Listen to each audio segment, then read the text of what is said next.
Episode pertama ini diawali dengan diperlihatkannya sekelompok prajurit negara api yang sedang mengejar seorang mata-mata dari kerajaan tanah.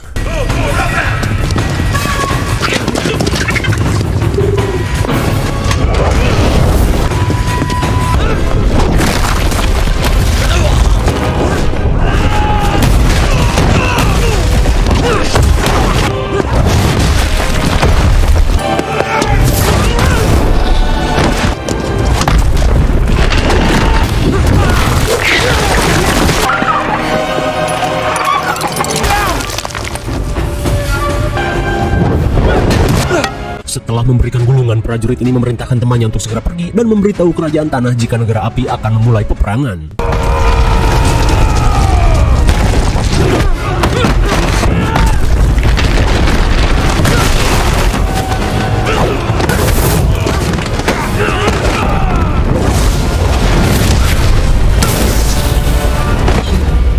Namun setelah cukup epik melakukan perlawanan, sialnya si mata-mata ini harus tertangkap juga. Sesaat kemudian, prajurit ini dibawa ke hadapan Singgasana Api. Lantas prajurit ini berkata jika semuanya sudah terlambat karena informasi rencana peperangan negara api sudah dibawa menuju kerajaan tanah. Mendengar hal itu, seorang raja api sepuh bernama Sojin merasa senang karena rencananya berjalan dengan lancar. Karena sebenarnya, informasi tersebut hanyalah pengalihan agar semua negara berfokus melindungi kerajaan tanah. Karena tujuannya yang sebenarnya lebih besar daripada itu. Sontak prajurit ini syok parah setelah mengetahui rencana negara api yang sebenarnya.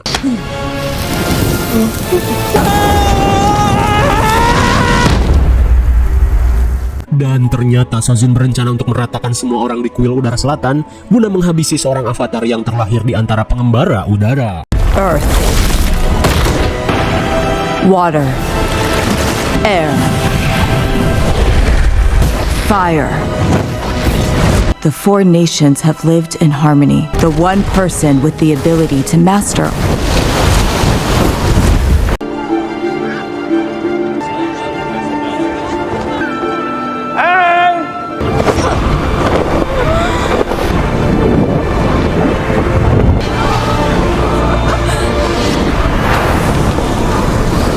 Singkat waktu, Shin beralih ke kuil udara selatan. Terlihat seorang bocil botak bertato panah bernama Eng dipanggil biksu terdekatnya yaitu Gyatso. Lantas Gyatso memperingatkan Eng untuk rajin melatih kemampuannya dan jangan bolos-bolos. Karena meski Eng berbakat, ia harus tetap berlatih dengan sungguh-sungguh. Setelah mengatakan hal tersebut, Eng pun diminta untuk membantu melakukan persiapan guna menyambut festival komet besar yang terjadi 100 tahun sekali. Dan tentunya, seluruh pengendali udara dari segala penjuru akan berkumpul di kuil ini.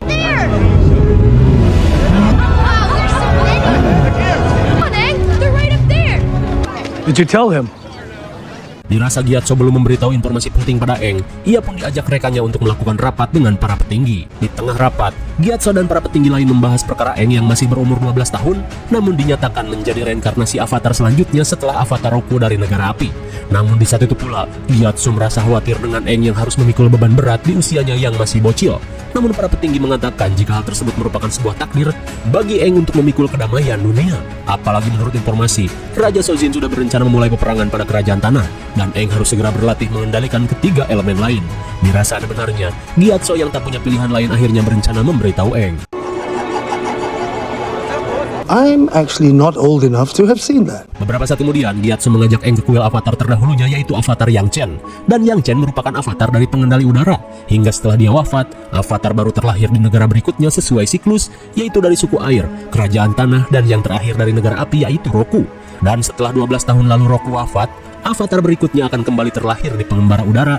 Dan Eng, kau adalah avatar berikutnya. Eng pun diperintahkan untuk berkelana dan mempelajari semua elemen sebelum negara api menyerang dan menghancurkan keseimbangan. Mendengar hal itu, Eng pun merasa belum sanggup karena harus memikul beban yang sangat berat. Di tengah malam, terlihat Eng merasa gelisah setelah mengetahui jika dirinya adalah seorang avatar. Tak lama kemudian, ia pun dihampiri bison terbangnya yaitu Appa. Eng pun curhat jika ia merasa tidak yakin menjadi seorang avatar dan menyelamatkan dunia, karena sebenarnya yang Eng inginkan hanyalah bermain dan menetap di kuil ini bersama teman-temannya, bukan untuk menghadapi peperangan. Di tengah rasa takut, Appa mengajak Eng untuk terbang sambil menjernihkan pikiran.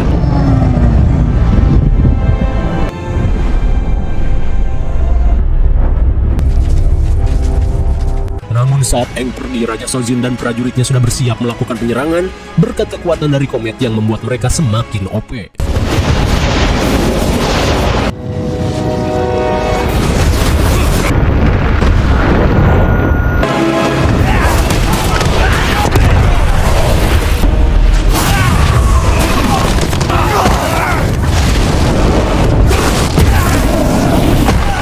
tengah penyerangan, Gyatso yang sedang mengevakuasi para murid merasa khawatir dengan keberadaan Aang yang menghilang.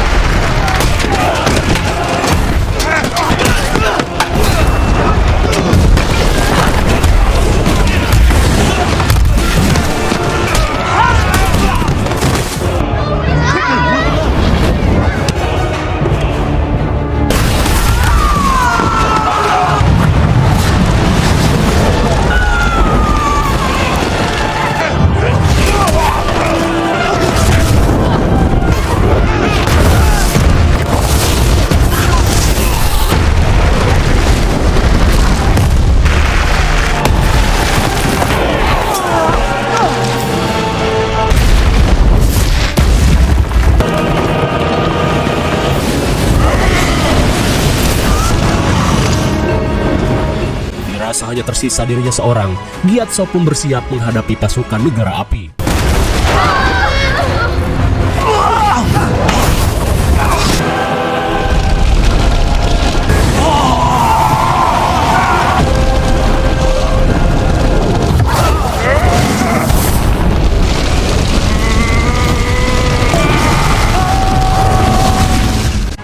Sekali. Dengan tambahan buff dari komet, Sojin dan pasukannya berhasil meratakan semua pengembara udara. Sementara di sisi lain, terlihat Aang yang berniat menenangkan diri malah diterjang badai ekstrim. Dirasa berbahaya, Aang pun memutuskan untuk kembali.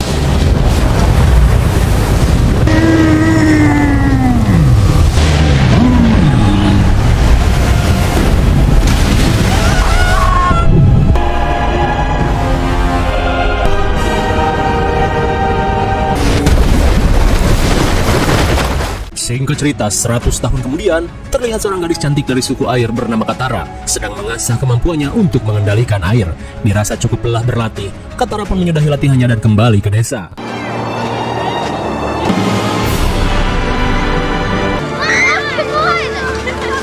We've been manning the wall in 3-hour shifts, but Di pemukiman Teluk Serigala, si kakak yang bernama Saka terlihat sedang membriefing prajurit-prajurit bocilnya untuk mempertahankan keamanan desa. Melihat Katara yang datang, Saka berkata jika hari ini para nelayan tidak mendapat hasil buruan yang memuaskan. Maka dari itu, Saka yang berperan sebagai pemimpin desa mengajak Katara pergi berburu ikan. Sambil mencari ikan, Saka pun berkata jika dirinya tidak suka dengan Katara yang terus-terusan mengasah kemampuannya mengendalikan air. Karena takutnya, jika negara api mengetahui hal itu, mereka akan menghabisi seluruh penduduk seperti yang menimpa mendiang ibunya. Saat Katara merajuk, Saka yang melihat ikan buruan meminta adiknya ini untuk mendayung.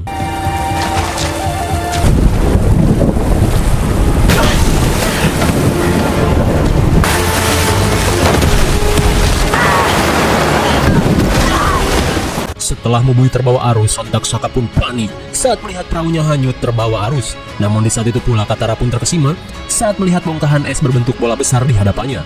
Melihat kakaknya uring-uringan, Katara pun berniat menggunakan kemampuannya untuk menarik perahu kembali.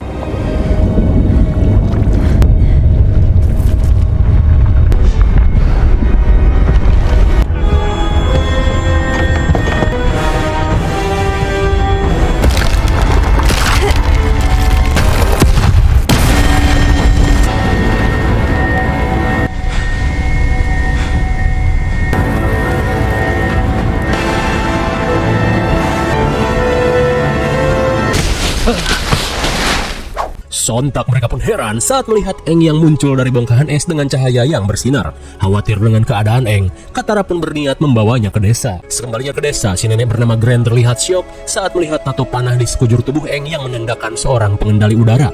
Sontak Saka pun heran karena menurut sejarah pengendali udara telah dimusnahkan oleh negara api 100 tahun lalu. Di tengah keheranan, Katara mengajak semua orang untuk membiarkan Aang beristirahat sampai ia siuman. Kemudian scene beralih pada seorang pangeran terbuang dari negara api bernama Zuko. Sambil memberitahu pamannya yang bernama Iroh, Zuko mengatakan cahaya yang diduga sebagai tanda kemunculan Avatar. Meskipun pamannya mencoba untuk membuat Zuko sabar, namun Zuko yang ambisius berniat untuk mengeceknya. Apalagi di wilayah ini ada sebuah desa bernama Teluk Serigala. Karena jika berhasil menemukan Avatar, Zuko akan kembali mendapat haknya sebagai putra mahkota Raja Api.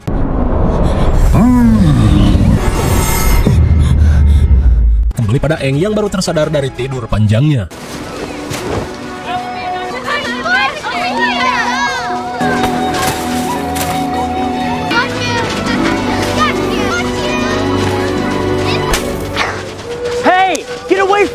Melihat Eng yang sadar, Saka pun memperingatkan pasukan bocilnya untuk waspada, karena bisa saja bocil botak ini adalah musuh. Di tengah kebingungan, Eng berkata jika dirinya bukanlah seorang musuh, namun ia hanya keheranan karena dirinya tiba-tiba saja berada di kutub es. Tak cuma itu, Eng pun menanyakan keberadaan apa si bison terbang. Have you seen him?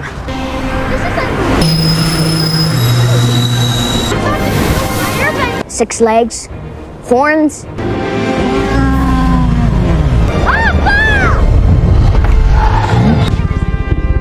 Sky bison.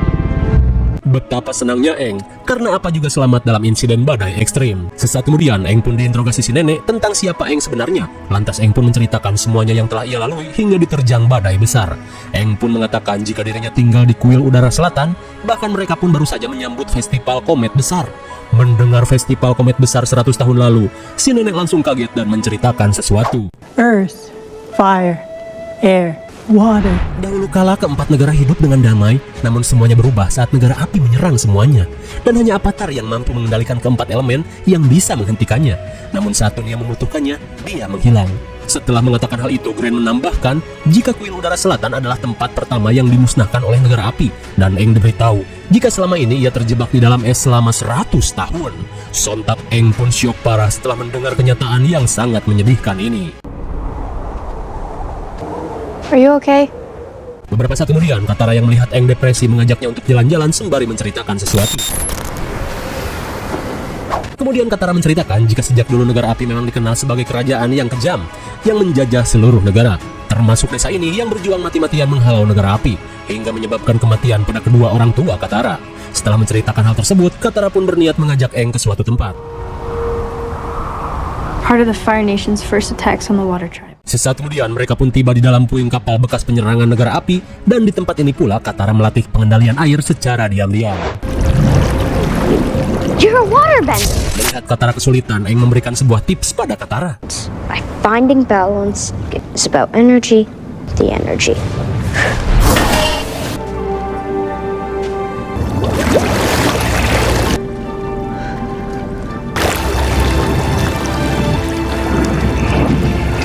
I wasn't even really trying. Di tengah latihan, sontak Katara pun syok parah saat melihat kapal negara api datang ke desanya. Hingga sekembalinya ke desa, Saka langsung melakukan persiapan pertahanan bersama para bocil. Di tengah persiapan, Katara pun heran dengan prajurit negara api yang tiba-tiba saja datang ke tempat ini. Lantas si nenek berkata jika sebenarnya prajurit negara api berniat mencari Avatar. Dan Avatar itu sendiri adalah Eng. Mendengar hal itu, sontak Saka merasa kesal karena menganggap Eng pergi meninggalkan tanggung jawabnya hingga seluruh dunia dilanda kekacauan. Di tengah rasa kecewa, Saka pun diberitahu jika prajurit negara api sudah berlabuh. Lantas ia pun berniat menghadangnya sementara Katara diminta untuk sembunyi. Saat Zuko datang, ia langsung memperkenalkan diri sebagai anak pertama dari Raja Api Ozai. Dan kedatangannya kemari hanya untuk mencari Avatar. Zuko pun berjanji setelah ia mendapatkan Avatar, Zuko akan pergi dengan damai. Namun jika tidak, ia tidak akan segan untuk meratakan desa ini. Mendengar hal itu, Saka yang ingin mencari aman berniat menyerahkan Eng, namun rencana Saka dihadang oleh Katara. Karena ia yakin jika Eng yang seorang Avatar akan menjadi sebuah harapan untuk kedamaian dunia.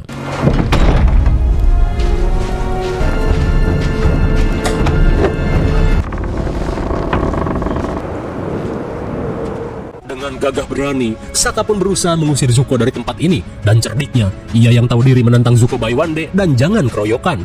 Mendengar hal itu, Zuko yang memiliki gengsi tinggi langsung menerimanya.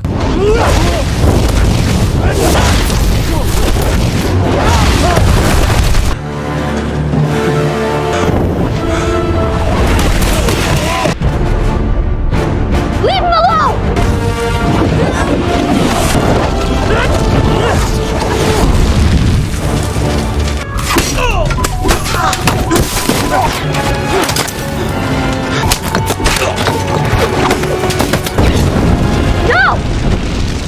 Dirasa Zuko akan membakar desa ini, Eng pun berniat menyerahkan diri, namun dengan syarat Zuko tidak boleh melukai siapapun di desa ini. Kemudian Eng mengucapkan salam perpisahan pada Katara dan Saka. Ia pun memuji Saka yang seorang pemberani.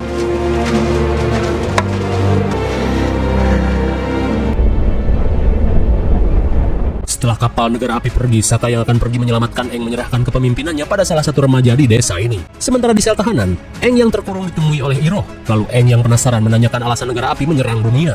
Namun Iroh seakan terlihat malu saat akan menjelaskan pandangan negara api, di mana negara api ingin mengendalikan seluruh negara dalam satu kekuasaan. Mendengar hal itu, Aang pun tidak terima dengan cara tersebut karena hanya akan menghancurkan keseimbangan dunia.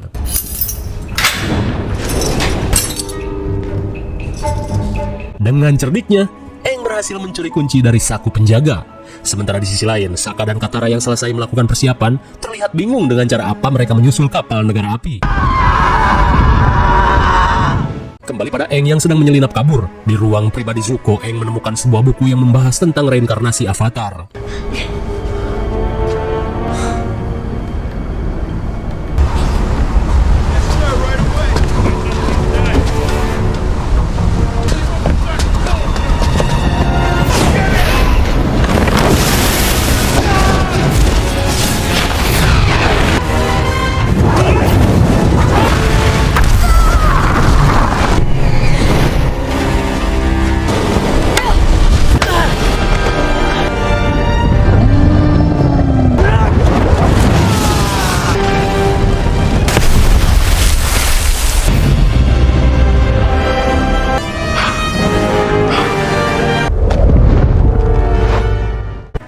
Akhirnya, berkat bantuan teman-temannya, Aang pun berhasil lolos dari incaran Zuko. Dan jelas saja, Zuko yang hampir mendapat tahta dari ayahnya terlihat marah besar. Di tengah pelarian, Sokka berkata jika setelah kejadian ini pasukan negara api tidak akan menyerah begitu saja. Dirasa pulang ke desa akan berbahaya, mereka pun berniat untuk terus berpetualang. Singkat waktu, Aang yang penasaran memutuskan pergi ke kampung halamannya yaitu Kuil Udara Selatan. Dan sontak mereka pun syok parah saat melihat kehancuran dahsyat yang dilakukan oleh negara api.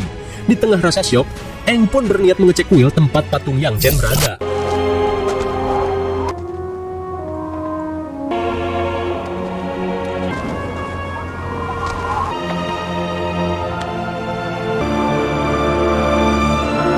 Betapa syoknya Aang saat melihat tengkorak Gyatso. Would be a huge burden for anyone. Remember that. In kind. But you're not just anyone, Aang. Always remember who you are.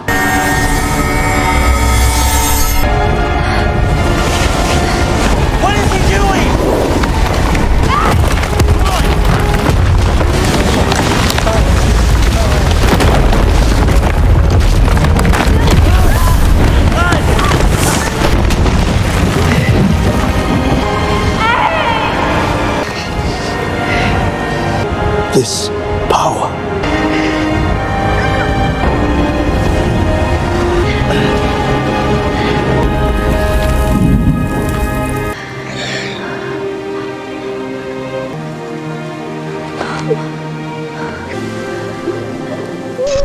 Singkat waktu, setelah melihat kondisi kuil udara yang hancur berantakan, Aang yang menjadi pengendali udara terakhir sekaligus Avatar, bertekad untuk menguasai keempat elemen demi kedamaian dunia.